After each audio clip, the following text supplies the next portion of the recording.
শ্ৰীমন্ত শংকৰ হৰি ভকতৰ জান জন কল্পতৰু তাহান্ত বিনাহী নাহি নাহি নাহি আমাৰ পৰম গুৰু। মহাপুৰুষ শ্ৰীমন্ত শংকৰদেৱৰ আদৰ্শৰে অনুপ্ৰাণিত হৈ ৬৫টা বছৰৰ পিছত এইবাৰ ৬৬তম ধৰ্মালোচনী সভা কয়াগুছি বলপুখুৰী পাৰ। নলবাৰী জিলাৰ কয়াগুছি বলপুখুৰী পাৰৰ এই সভা মহোৎসৱৰ আজি দ্বিতীয়টো দিন আৰু দ্বিতীয়টো দিনৰ অন্যতম কাৰ্যসূচী হৈছে ভাগৱত শোভাযাত্ৰা।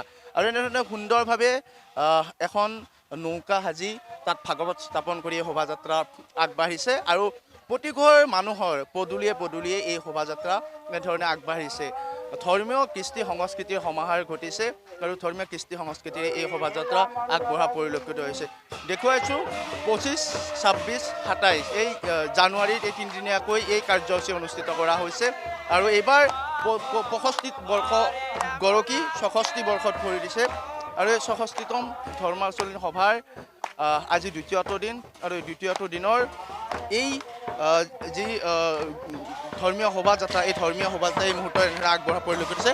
আমি যিহেতু গুৰুজনাৰ অমৰ সৃষ্টিৰাজি সাৰোগত কৰি এই ধৰ্মীয় সভা মহোৎসৱ অনুষ্ঠিত হৈছে, এই মুহূৰ্তত শোভাযাত্ৰাৰ যিহেতু ঘোষা পৰিৱেশন হৈছে কিছু শুনাই ল'ব বিচাৰিছোঁ।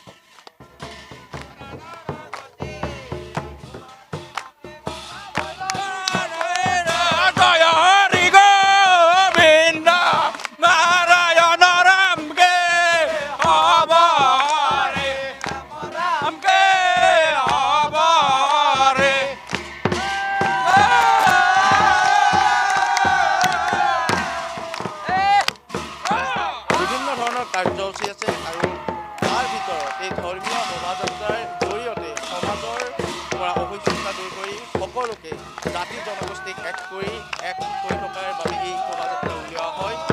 ভাগৱত শোভাযাত্ৰা এক বিশেষ বাৰ্তা প্ৰদান কৰি সভা মহোৎসৱত আমি পুনৰ নামৰ মাজলৈ গৈছোঁ।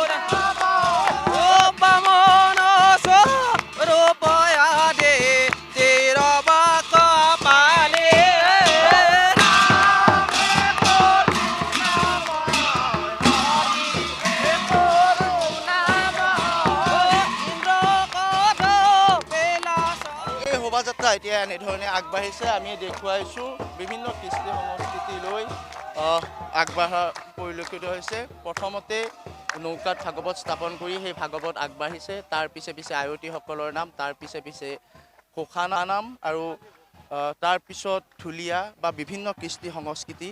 মুঠতে এই কয়াগুছি বলপুখুৰী পাৰৰ এই সভা মহোৎসৱৰ আজি দ্বিতীয়টো দিন আৰু এই দ্বিতীয়টো দিনৰ বিভিন্ন কাৰ্যসূচী সমান্তৰালভাৱে এই ধৰ্মীয় যি শোভাযাত্ৰা, যি ভাগৱত শোভাযাত্ৰাই বিশেষ আকৰ্ষিত কৰিছে ভকত বৈষ্ণৱসকলক।